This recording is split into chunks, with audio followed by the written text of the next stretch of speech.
something, I don't let me to go emotional here. Because it's not something anybody can discuss. A lot of Igbos were killed, Sean. A lot of Igbos were killed. If you don't know it today. Let Igbos stop being emotional. I want us to settle down and go on our knees and find a way that the man can be released. And we are Biafras. And we can never forget, our forefathers did not fight the wrong battles. They are fighting for our rights, which our rights have never been given to us till today in Nigerian government. Stop that rubbish. Stop it. I want you that celebrating what happened to our brothers. Nnamdi Kanu, the only good man in Igbo land, only good man that love you, a true love, is only Nnamdi Kanu. The only true man that love this country, that want everybody to be free. He want Hausa to be free. He want Yoruba to be free. He want Igbo to be free. Everybody go to your country and develop your own nation. If you want to kill your brother, then you can kill them. Don't come and use one Nigeria and killing other people. Let me tell you, I have been working with the federal government of Nigeria on how to solve this issue. And nobody should question the decision of Justice Omotosha, because Justice Omotosha's question is the judgment of the court. Once the court says, what we should start looking now, the kind of people are going to appellate court, and we are using the political sides to solve the problem. This is a press statement by the Southeast Caucus of the House of Representatives. The subject has to do with appeal for a political and humanitarian resolution in the case of Mazi Nnamdi Kanu. One particular people are eating your resources in the name of Nigeria. That is why they refuse for the separation of Nigeria. Because one families are benefiting one Nigeria, not all the Nigerians. So whatever they do to Nnamdi Kanu is a personal interest of a one person that enjoying the resources of Nigeria. That is what happened. A man that rejected money, no Igbo man, as far as I know, can do that kind of thing. All the Igbo people were sent to represent us. All of them had took bribes. But this young man, Nnamdi Kanu, is an opportunity to take his own bribe and go back home like other people.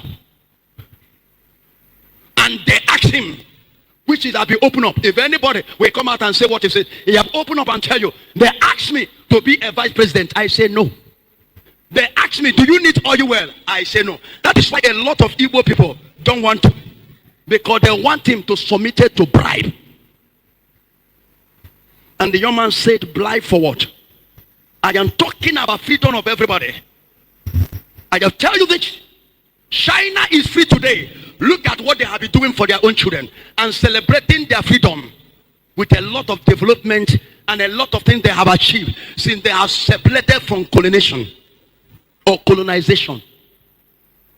Tell me one good thing that government of Nigeria have done for this country. Do you have 24 hours light? Do you have a good road? Do you have a job? Do you have any security? Nothing. And nothing can be done. Nothing will happen. Nothing can change. The only thing that can change is to divide this country. And everybody will go to their own places. Hausa go to your people. Yoruba go to your people. Igbo people go to your people.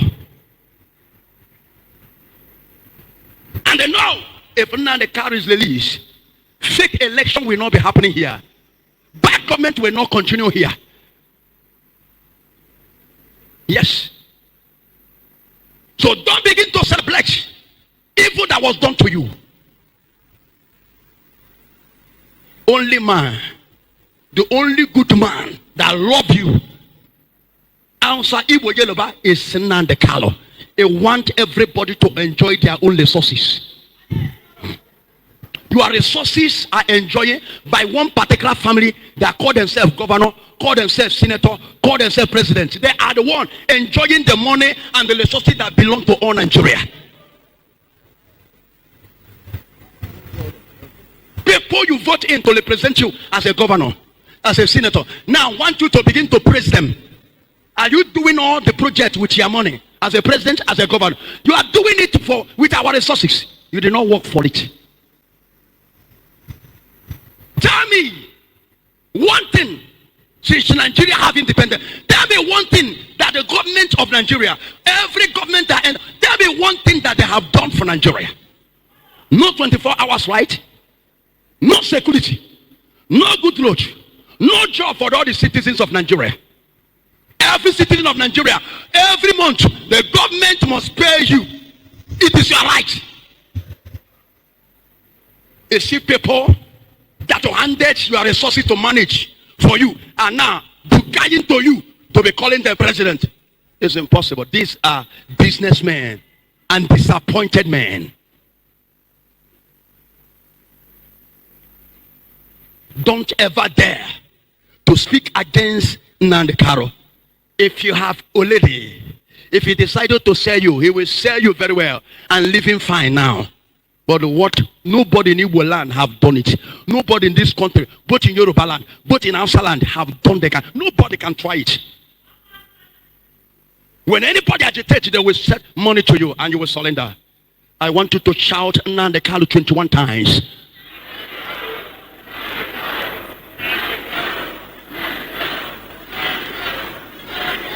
Shout it in the name of Jesus.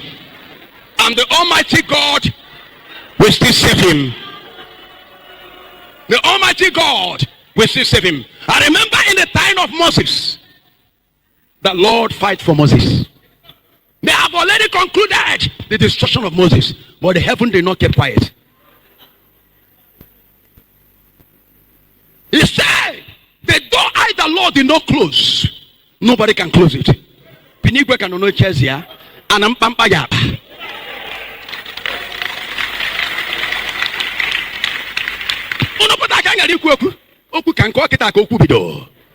I am a warrior in the Nigeria. I'm a warrior in the Biafran land. I'm a warrior. If we die, we die. We have died many years ago. Look at how bandits are negotiating. Look at how weaker leaders are negotiating with people you must arrest and put them behind the bars. And you are negotiating with them where you see them kill Christian in broad daylight. Another good news for Mazi Nnamdi Kanu. Another major development has just dropped for Mazi Nnamdi Kanu, and this time it is shaking the entire political space. Lawmakers from the Southeast have officially raised strong concern over his conviction, holding a press conference and calling for a political resolution to his case. We all know how powerful this very move is, but that is not all. Kanu's former lawyer, Barrister Ejiofor, has released a bombshell statement accusing Kanu's current legal team of leading him into judicial ambush. This we are going to talk about very, very deeply. Meanwhile, Orji is under fire once again as his latest comments on Kanu's conviction are being described as another round of betrayal. And then Prophet Odumeje enters the scene, spitting fire, warning the Nigerian government and declaring that Mazi Nnamdi Kanu is the only good man living, insisting that nothing must happen to him, but he should be released unconditionally. Reactions continue pouring in from every corner following Kanu's conviction. In this video, we will break down everything, especially that of former lawyer to Mazi Nnamdi Kanu, Ejiofor, and we are going to analyze every single thing he has to say, because that is actually the major reason we are here. But before then, let's watch. The Southeast Caucus of the House of Representatives met today, the 24th of November 2025, here in the House of Representatives, to review the recent judgment in the case of Mazi Nnamdi Kanu and to assess its implications for peace, security and stability in the Southeast region and the nation at large. As elected representatives, we reaffirm our total respect for the judiciary and the process that led to the conviction. However, our responsibility also requires us to speak with clarity when a legal matter evolves into a broader national concern with serious humanitarian, economic, and security consequences. After extensive deliberation, the caucus resolved to humbly appeal to the President of the Federal Republic of Nigeria, His Excellency Bola Ahmed Tinubu, GCFR, to consider a political and humanitarian intervention using the constitutional powers granted under Section 175 of the 1999 Constitution to grant pardon to Mazi Nnamdi Kanu. Our appeal is grounded on the following considerations. 1. We believe that the continued detention of Mazi Kanu has contributed significantly to tension and agitation in the southeast. Despite numerous calls for calm, the atmosphere remains strained. A presidential act of mercy at this time has the potential to de-escalate tensions, restore normalcy, and reduce the cycle of security operations and civil resistance. 2. Beyond this political nature, this matter has taken a deep emotional toll on families, communities, and the general population. The Southeast has experienced profound social disruptions in the form of closed markets, interrupted schooling, reduced commercial activity, and fear. A political resolution will ease these human burdens and allow communities to return to a dignified life. Thirdly, Nigeria has, in critical moments, relied on presidential magnanimity to heal divisions and consolidate peace. Indeed, the authors of our Constitution, and I mean the 1999 Constitution, conceived of Section 175 in anticipation that the bare dictates of the law may sometimes prove insufficient in tackling complex legal issues that are better handled politically via presidential discretion. It is our belief that an act of clemency by the President would resonate deeply across the country as a symbol of inclusiveness, fairness, and leadership that prioritizes healing over division. It will send a clear message that dialogue is still possible, even in difficult circumstances. Finally, the caucus believes that the release of Mazi Nnamdi Kanu through pardon would open space for broader engagement between the federal government, elected leaders, and community stakeholders to chart a sustained and peaceful path forward.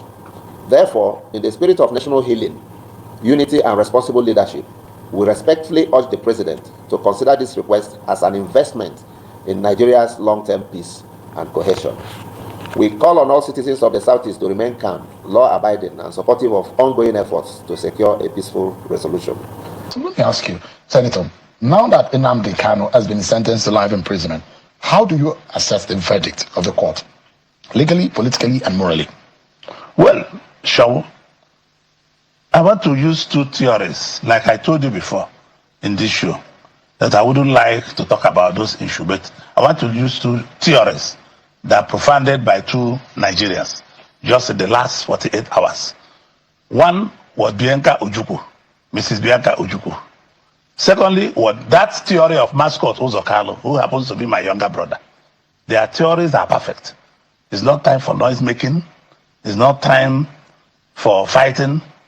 It's a time for reflecting, sober reflection, as if I may say that. If I want to take you to memory lane, mind you, we advise, few of us, James Ibori, few of us advise President Yaradua, Saraki, and President Yaradua agreed to go to amnesty in Niger Delta.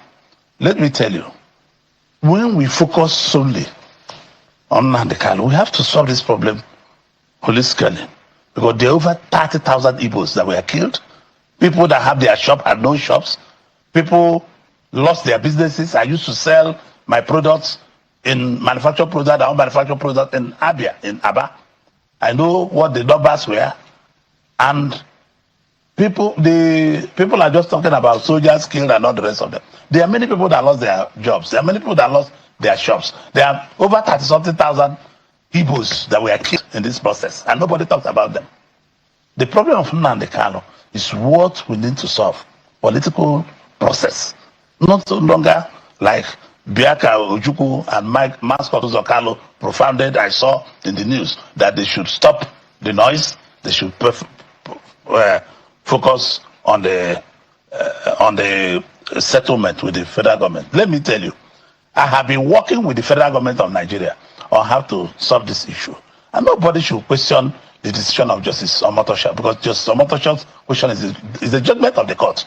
What the court says, what we should start looking now, the kind of people are going to appellate court, and we are using the political sides to solve the problem, because this is the area I know. I'll be contacting the Attorney General to advise the President, to advise people who are concerned on how we solve this problem. If you want, I can take you to memory lane.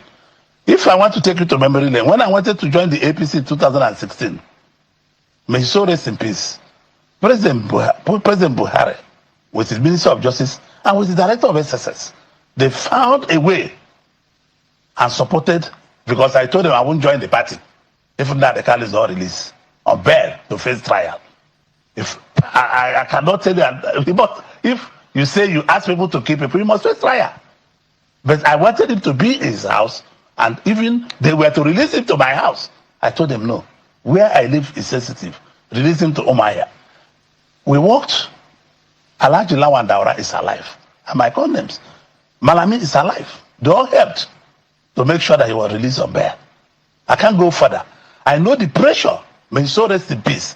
I know the pressure I personally put on President Buhari before he was released in April 2017. If people, other Igbos died, nobody's even talking about Igbos that were killed. Nobody's talking about people that own shops that are no longer working. I have my mother's friend that have a rice shop. The woman who owe my mother about 4.2 million naira. They ransacked the whole shops and the woman went bankrupt. And nobody talks about it. Or the police officers that were killed. Oh, no, not because they were mentioned in the court.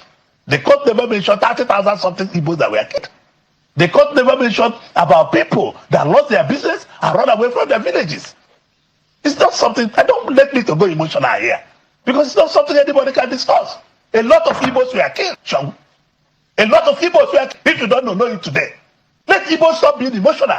I want us to settle down and go on our knees and find a way that the man can be released.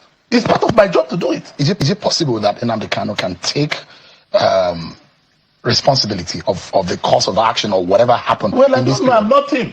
I know my discussion. I promised President Buhari. I know my discussion with me and Nnamdi Kanu. I was the first that saw him in 2016. I was the first that saw him when he came from Kenya. I know my discussion with him. The DSS are there. I had my discussion with him. Remember, Shaw, I own the Sun newspaper. On 4 occasions, President Buhari wanted to prescribe Sun newspaper, that the only newspaper that are supporting Nnamdi Kanu. And the other is not owned by Igbos. But I told the journalists that work in Sun newspaper that Sun is a public trust. Write what you see. Because the federal government then wanted Sun to stop putting Nnamdi Kanu on the front page of the paper. I'm not for against anybody. I'm for true free press for anybody. The press must be free. Is there a solution to Nnamdi Kanu? Legally, there seems to be. They said there will be an appeal. Yes, once they are appealing, and I've told you we will appeal to the federal government of Nigeria. This is where we'll interfere. Politically speaking, we will appeal to the Attorney General while they are going to the appellate court in the court, which is what is supposed to be. So you should remember, I was given 12 years here. I never insulted the judge. I saw the judge in the National Assembly the other day. He came to be confirmed as a Supreme Court justice. I embraced him and gave him all court seats. You're referencing what happened with Nnamdi Kanu. Because I know we must condemn some certain behaviors. You cannot rant up in a court of competent jurisdiction. I take exception to it. People might say it's good. Justice Omotosho is just a messenger of the court. And he did his job. If you are displeased, you go to appellate court. It's not to start insulting the man. It is actually a good news for Mazi Nnamdi Kanu. It is a wave of good news. More influential voices, the political leaders, lawmakers, activists, and respected Nigerians are stepping forward, demanding his release and calling for the long-awaited political solution that many have spoken about for years. In the House of Representatives, lawmakers from the Southeast extraction have now addressed the issue openly. Their press conference signals something important and very powerful. The conversation has officially moved from private rumors, private murmurs, to national attention, but not without controversy. Senator Orji also had something to say, yet his remarks triggered misreaction across the Southeast. Many still remember how Kanu once stood for him, Orji. And now, hearing that Kalu boasted about how he masterminded Kanu's previous release, and while at the same time linking the unrest in the region to Nnamdi Kanu, doesn't actually sit well with people. To many, it feels like political blackmail and an attempt to rewrite history. Critics argue that some Igbo politicians remain silent whenever the region suffers injustice and only speak when it benefits them politically. They say Nnamdi Kanu represents a very things these leaders should be fighting for, the protection and dignity of the Igbo people, which they are not doing. Former Counsel to Mazi Nnamdi Kanu reinforcing what many already know. Support for Kanu is deep, widespread, and unwavering across our life. But today, the ordinary people, market traders, students, artisans continue to root for him. Even Pastor Odumeje recently spoke out, describing Kanu as the only good Igbo man living, a statement many surprisingly agree with, just like the video you just watched. All of this happening at a time when Nigeria is battling unprecedented insecurity, banditry, terrorism, and violent attacks continue to shake the country, leaving people frustrated and hopeless. After more than 6 decades of independence, many wonder how Nigeria can still be this unstable. And yet, people are told to believe in one Nigeria. They are still telling them, oh, I have this to say, as Nnamdi Kanu hates to the appeal court. And one thing is clear, for a large majority of the Igbo people in the southeast, Kanu is more than a man. He is a symbol of struggle, a symbol of identity, and a symbol of a decade of bottled up grievances. And as the call for his release grows louder, Nigeria must choose wisely, because the path taken from here will determine whether the peace is restored completely or whether the country drifts into deeper crisis. It's important to analyze Barrister Ejiofor's recent post and everything he said. We want to go after it point by point so that people would know what we're talking about. Let's read together. Monday Musing. When strategy must replace showmanship, the immediate blueprint for securing Mazi Nnamdi Kanu's release. In seasons such as this, when emotion swell beyond measures, when misinformation becomes the cheapest currency in circulation, and when every self-anointed stakeholders gallops into the public square to spew unguarded proclamation, one is compelled, indeed summoned by conscience, to draw a sharp distinction between sober strategy and theatrical showmanship. I am particularly propelled by the rising swell of concern and heartfelt outcry from well-meaning people and friends across the globe. And he actually has a lot of things to, say, but I want to break it down for you people because this is far much. This is indeed long. Let me analyze what he's actually saying in this post. He's basically telling everyone that the current reaction to Kanu's conviction is too emotional, disorganized, and full of noise, and that if things continue like this, Kanu will not be released anytime soon. He is warning that too many people are talking without strategy. Some are using the situation for popularity, and if an appeal is filed now without political groundwork, it will fail immediately. Ejiofor is calling for a serious, coordinated, mature, and strategic approach, not showmanship. And these are his messages. Ejiofor says strategy must be replaced with noise. People are shouting online, issuing statements, and attacking others, but none of that will help Kanu. Ejiofor said Igbo political heavyweights must take charge, not random activists or loud commentators, he called them.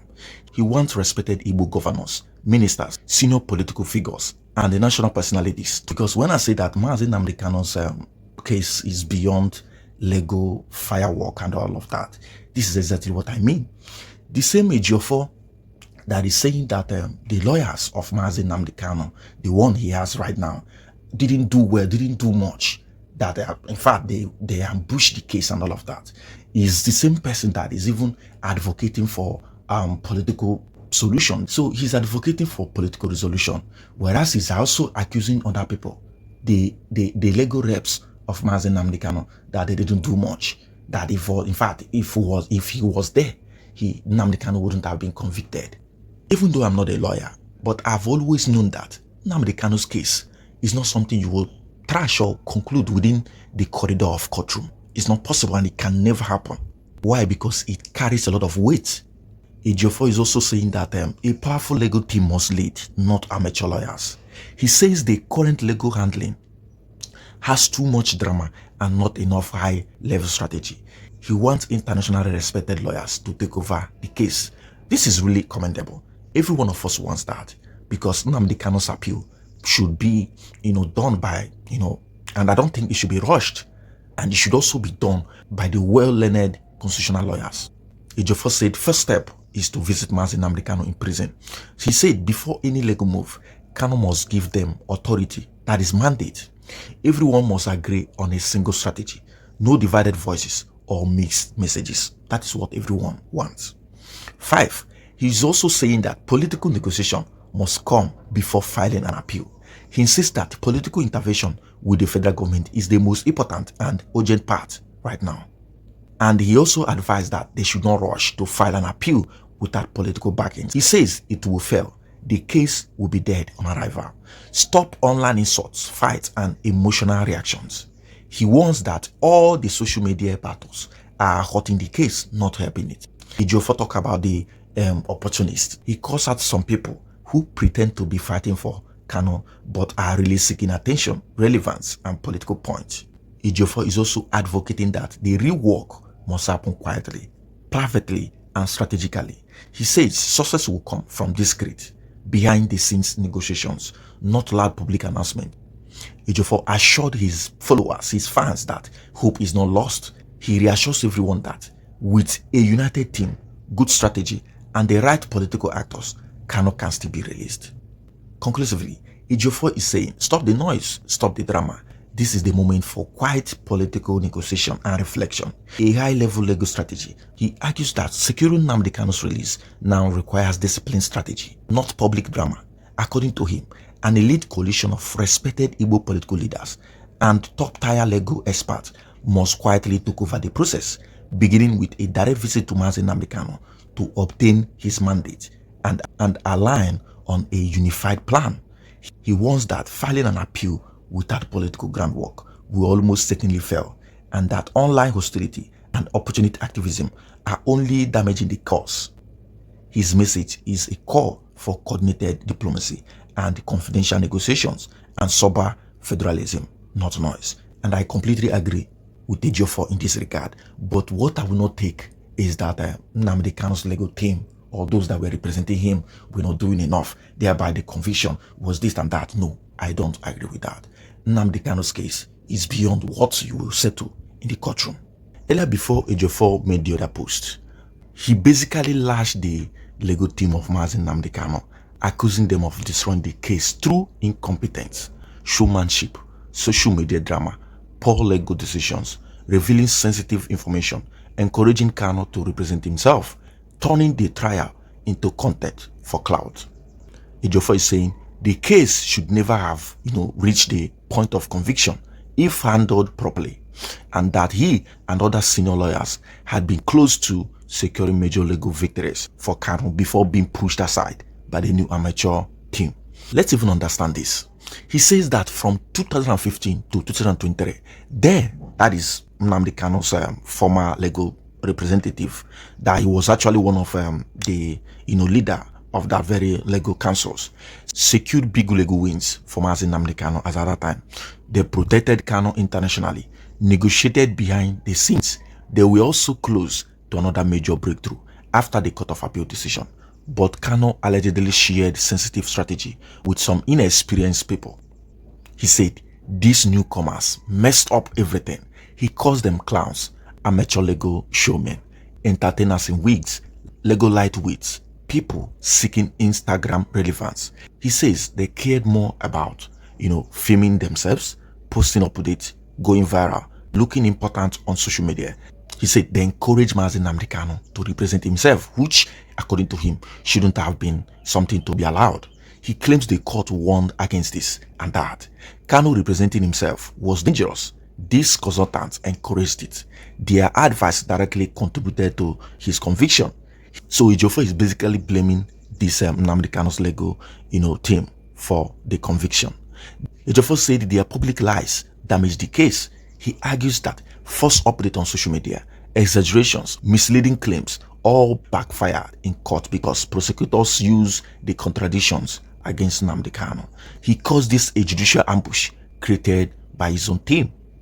Ejiofor also asks why top lawyers like Kanu Agabi, SAN, Onyechi Bazo, SAN, Mike Ezukume, XAN were removed only for legal quacks to take over a sensitive international case.